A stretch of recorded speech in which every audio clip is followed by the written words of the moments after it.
Coincée dans l'ascenseur, Julie travaillait tard ce soir-là. Le bureau était désert, chaque pas dans le couloir résonnait comme un écho interminable. Elle appuya sur le bouton de l'ascenseur.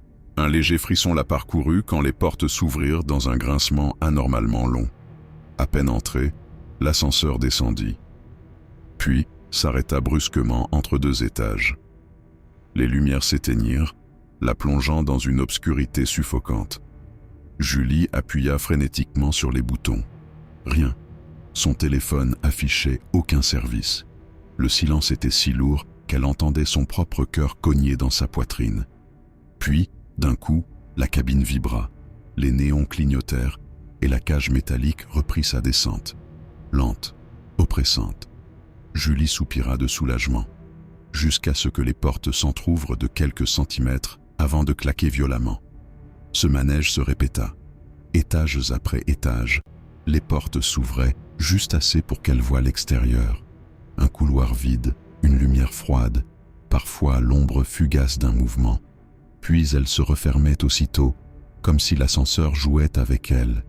La panique monta. Julie tapa contre les parois, hurlant à l'aide, mais personne ne répondit.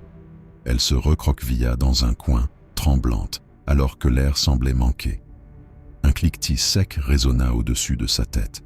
Ce n'était pas le bruit d'un moteur. C'était comme un verrou qu'on ferme. Les heures passèrent. Elle avait perdu toute notion du temps. Quand enfin l'ascenseur s'arrêta, les portes s'ouvrirent lentement sur le rez-de-chaussée.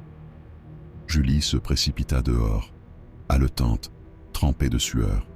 Les passants la regardaient, surpris par son état.